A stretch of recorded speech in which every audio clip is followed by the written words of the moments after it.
warahmatullahi wabarakatuh. Apa kabar kalian hari ini? Baik? Alhamdulillah baik ya, sehat semuanya. Iya, bertemu lagi dengan Ibu ya hari ini.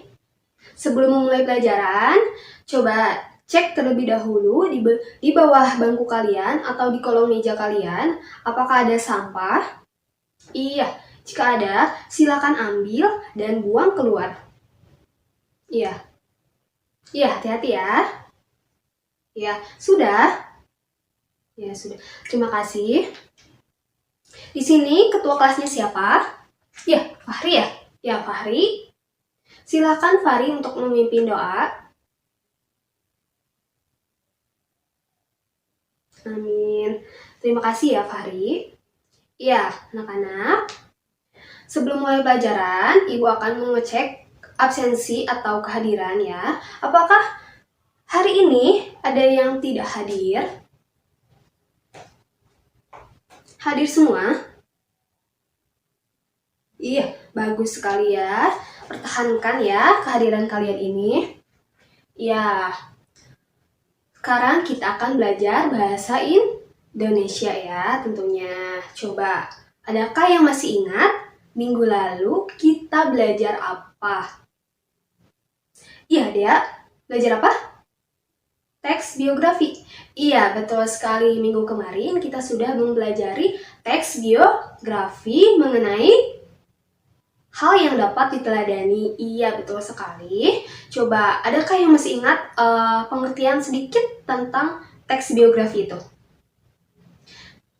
Iya, betul sekali. Teks biografi itu cerita yang mengisahkan riwayat hidup seseorang. Iya, betul sekali.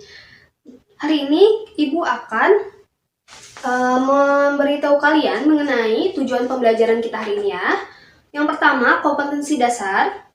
Kompetensi dasar yang pertama yaitu menganalisis aspek makna dan kebahasaan dalam teks biografi. Yang kedua, menceritakan kembali isi teks biografi baik lisan maupun tulisan. Untuk tujuannya sendiri, tujuan yang pertama adalah setelah menyimak penjelasan dari guru, siswa dapat mengetahui pengertian, struktur, dan ciri kebahasaan teks biografi dengan tepat.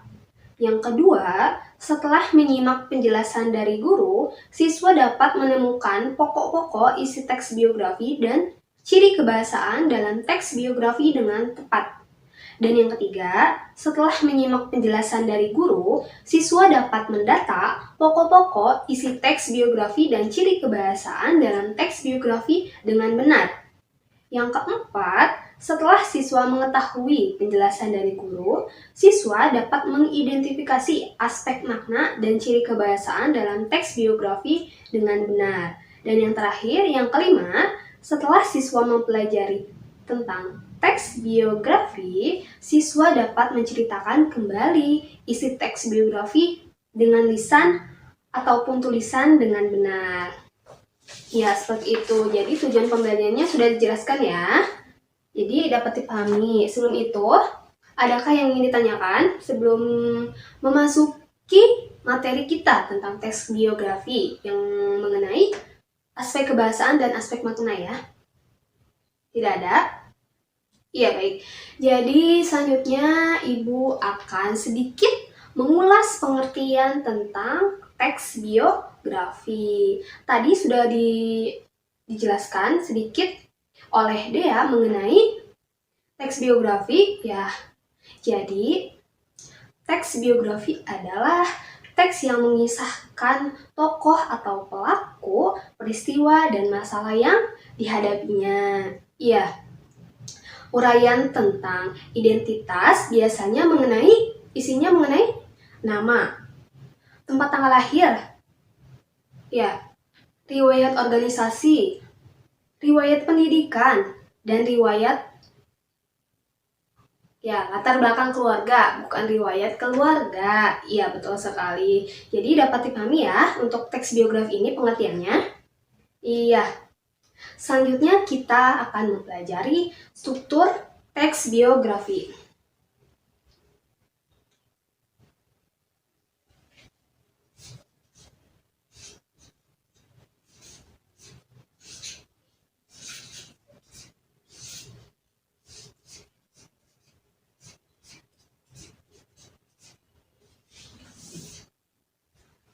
Iya, teks biografi ya. Jadi mungkin kalian sedikit lupa, teks biografi ini sifatnya sama seperti teks cerita ulang, yang misalnya seperti cerpen dan hikayat. Nah, itu termasuk ke dalam teks cerita ulang. Begitupun dengan teks biografi ini.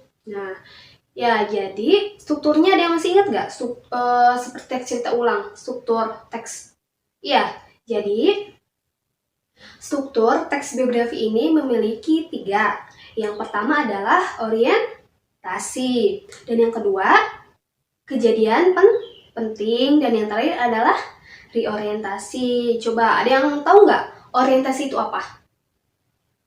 Iya, betul sekali. Pendahuluan sama orientasi itu sama seperti pendahuluan. Kalau di dalam teks biografi ini merupakan pernyataan latar belakang yang akan diceritakan selanjutnya untuk memudahkan pendengar atau pembaca. Iya, informasi mengenai orientasi ini isinya seperti siapa, kapan, di mana, dan bagaimana. Ya, paham ya untuk orientasi ini. Dan yang kedua adalah kejadian penting. Kejadian penting ini berisikan kejadian atau peristiwa yang dialami oleh tokoh tersebut secara berurutan atau kronologis. Ya, jadi berurutan dari misalnya ketika dia lahir, terus kemudian sekolah, hingga dia menjadi sukses ya. Tadi sampai mana? Reorientasi ya. Iya, jadi reorientasi ini adalah sebuah pernyataan simpulan mengenai peristiwa yang telah dijelaskan sebelumnya. Ya, jadi sudah dijelaskan pada kejadian penting dan orientasi. Jadi itu akan disebutkan pada reorientasi ini. Ya, jadi sifatnya reorientasi ini adalah sifatnya opsional. Jadi boleh ada, boleh tidak. Ya, jadi opsional ya. Ya. Sampai sini paham mengenai struktur mengenai teks biografi. Paham? Iya, paham ya. Selanjutnya kita akan bahas mengenai kaidah kebahasaan teks biografi. Nah, dalam teks biografi ini memiliki kaidahnya sendiri. Yang pertama,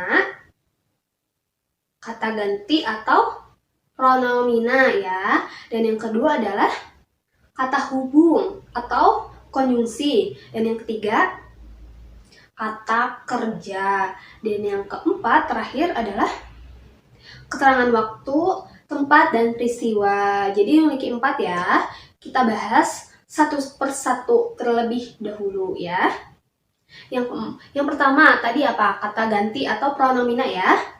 Pronomina dalam teks biografi ini menggunakan kata ganti orang ketiga, yaitu ia, dia, dan beliau. Itu yang disebut dengan kata ganti orang ketiga. Selanjutnya adalah kata hubung yang kedua, konjungsi. Ayo, masih ada yang ingat gak konjungsi itu apa? Iya, betul. Konjungsi adalah kata hubung ya. Jadi fungsi dari konjungsi adalah menghubungkan satu kata dengan kata yang lainnya. Ini yang disebut dengan intra kalimat. Untuk menghubungkan yang satu kalimat dengan kalimat yang lain disebut dengan antar kalimat. Ya, untuk konjungsi intra kalimat ini misalnya adalah dan, tetapi, ya, itu disebut dengan intra kalimat konjungsinya ya. Iya. Kemudian untuk konjungsi antar kalimat misalnya adalah meskipun demikian, akan tetapi itu yang disebut dengan konjungsi antar kalimat. Selanjutnya yang ketiga kata kerja. Nah, kata kerja ini dibagi lagi menjadi 3 untuk dalam teks biografi ini. Yang pertama adalah kata kerja material. Apa sih kata kerja material itu? Kata kerja material adalah kata kerja yang menyatakan suatu peristiwa yang dialami oleh tokoh tersebut. Ya, misalnya apa coba? Kata kerja material.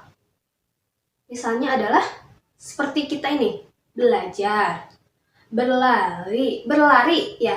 menulis, membaca. Nah, itu yang disebut dengan kata kerja material. Selanjutnya adalah kata kerja pasif. Ya, kata kerja pasif adalah kata yang menjelaskan peristiwa yang dialami oleh tokoh sebagai subjeknya. Misalnya adalah diberi. Ya, misalnya adalah diberi. Selanjutnya adalah kata kerja mental. Apa sih kata kerja mental itu?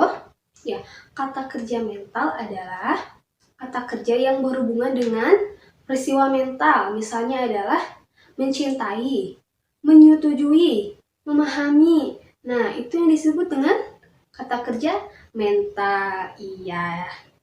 Ya, dan yang terakhir adalah tadi apa? Keterangan waktu, tempat, dan peristiwa. Misalnya apa coba?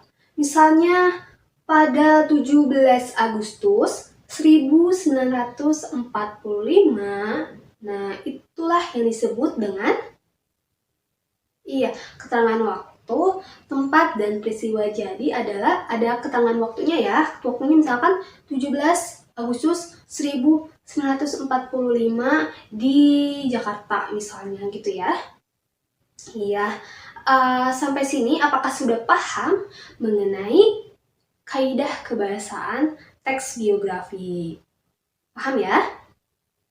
Iya, paham. Selanjutnya kita akan menganalisis teks biografi. Ya, teks biografi ini kita akan menganalisis ya. Coba sekarang buka halaman 95. Iya. Kita akan menganalisis struktur teks biografi yang berjudul B.J. Habibie. Ya, silahkan ya di buku kalian masing-masing. Ya, untuk yang paragraf pertama itu disebut dengan orientasi. Ya, betul sekali. Orientasi ya. Jadi paragraf ini adalah orientasi. Jadi menjelaskan mengenai B.J. Habibie ya pada awalnya dulu ya. Selanjutnya paragraf kedua dan ketiga disebut dengan apa? Iya, betul sekali. Kejadian penting ya atau peristiwa penting. Kejadian penting ya. Dan yang terakhir, paragraf terakhir adalah pastinya ya reorientasi.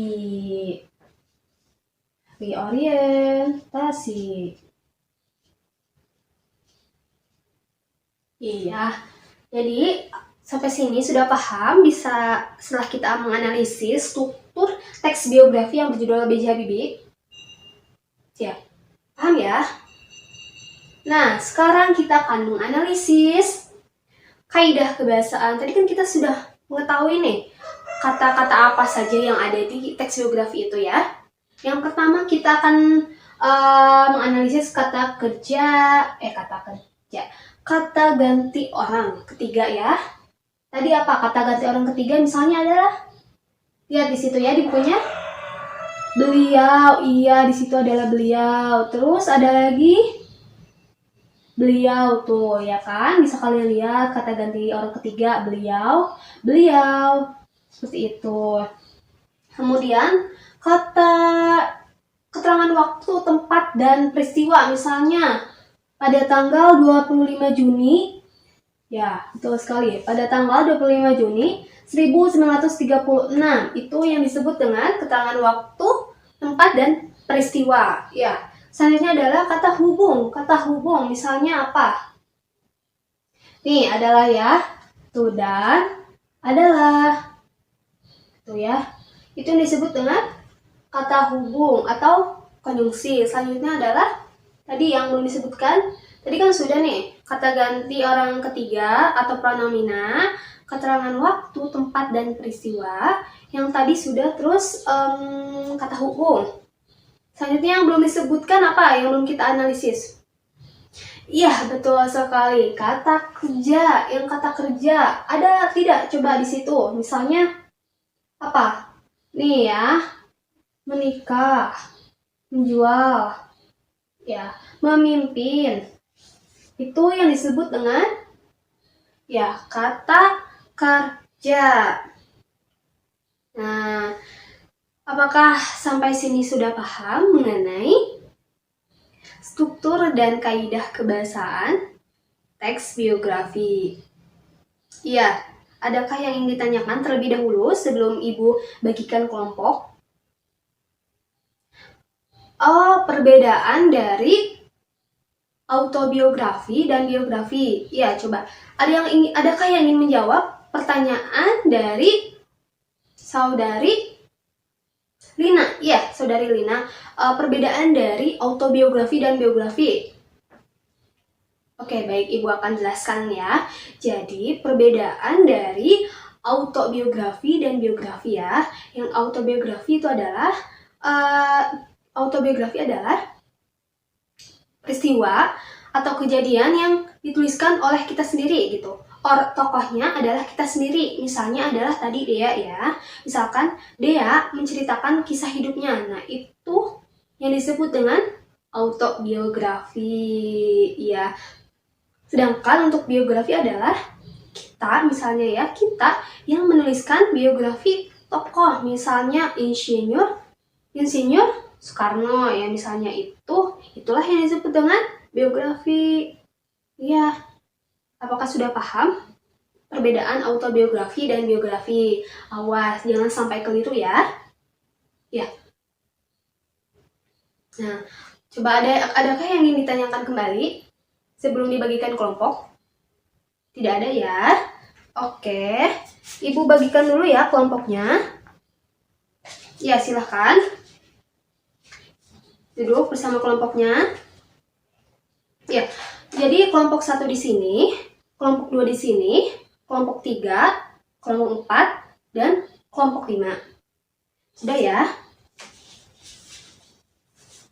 Ya, sebentar. Ibu akan setelah, ya, udah ya, sudah duduk bersama kelompoknya masing-masing. Ya, selanjutnya Ibu akan memberikan lembar kerja kelompok. Iya.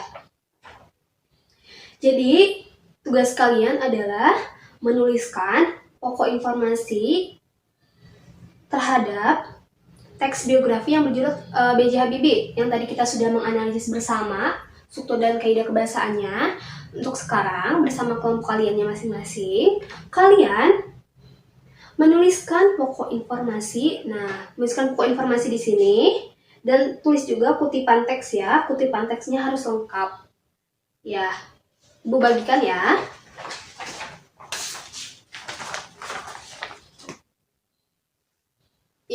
Iya, tolong lemparkan ya. Jangan. Ya.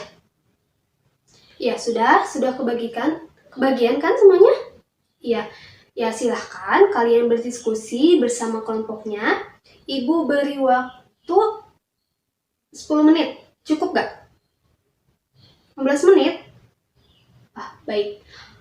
Dimulai dari sekarang, 15 menit harus selesai ya. Iya. Silakan. Iya. Iya. Waktunya sudah habis. Apakah sudah selesai? Anak-anak, sudah ya? Ya, kita akan membahas secara bersama-sama mengenai pokok informasi yang tadi telah ditugaskan secara berkelompok ya.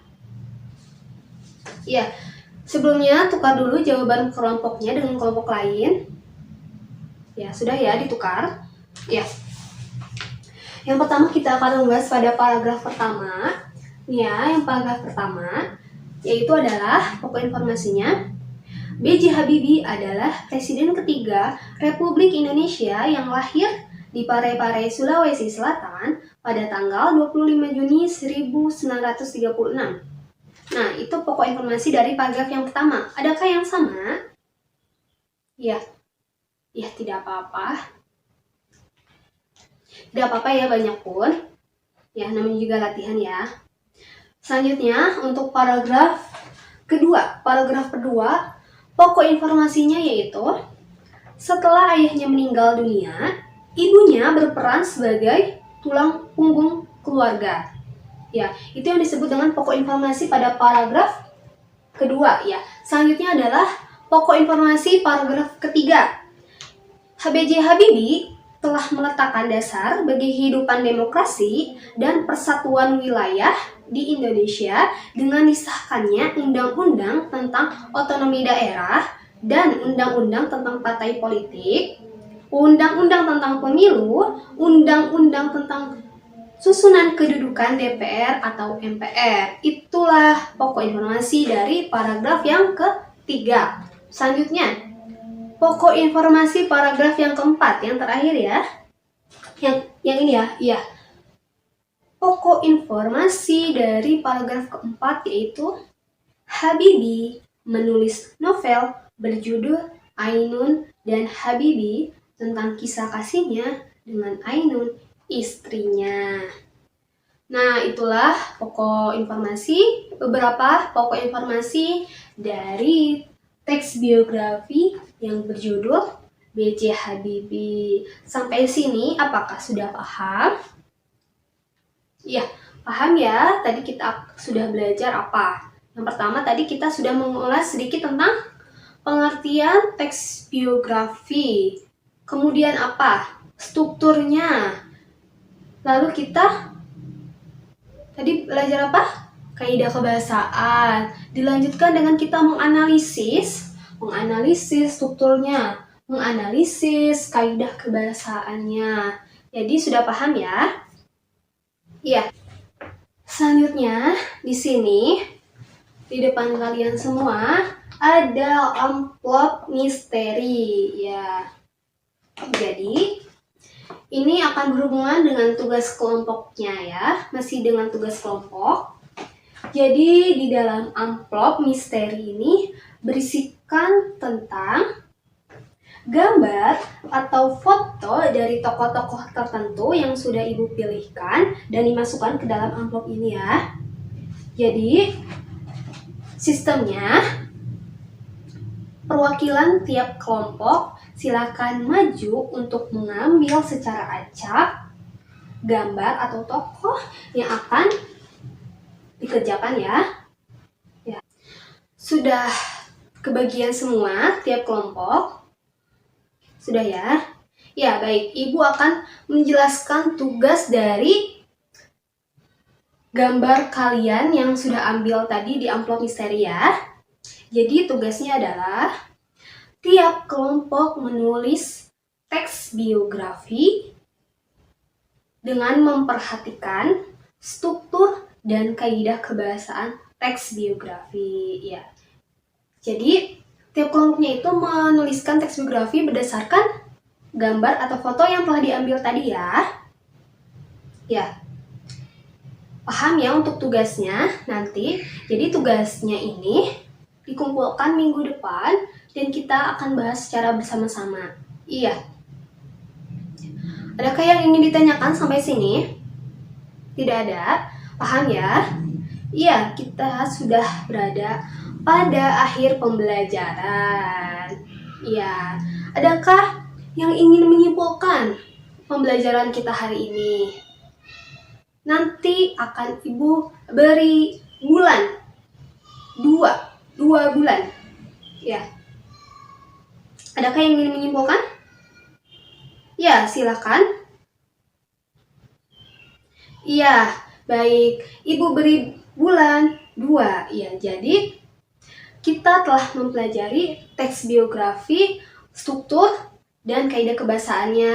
Coba kita mengingat kembali ya, kita menyimpulkan secara bersama-sama. Struktur teks biografi itu ada berapa? Ada 3. Yang pertama adalah orientasi. Yang kedua adalah kejadian penting. Dan terakhir adalah reorientasi. Iya, betul. Kemudian untuk kaidah kebahasaannya. Kaidah kebahasaannya ada 4. Yang pertama adalah kata ganti pronomina ya. Yang kedua, kata hubung, iya, atau konjungsi. Yang ketiga adalah kata kerja. Yang keempat adalah keterangan waktu, tempat, dan peristiwa. Ya, berarti kalian sudah paham ya mengenai teks biografi ini. Ya. Jadi untuk minggu depan kita akan membahas tugas kelompoknya masing-masing ya mengenai penulisan teks biografi ya, dengan memperhatikan apa ya? Kaidah kebahasaan dan strukturnya. Jangan lupa ya. Iya. Alhamdulillahirrabbilalamin, kita sudah pada akhir pembelajaran.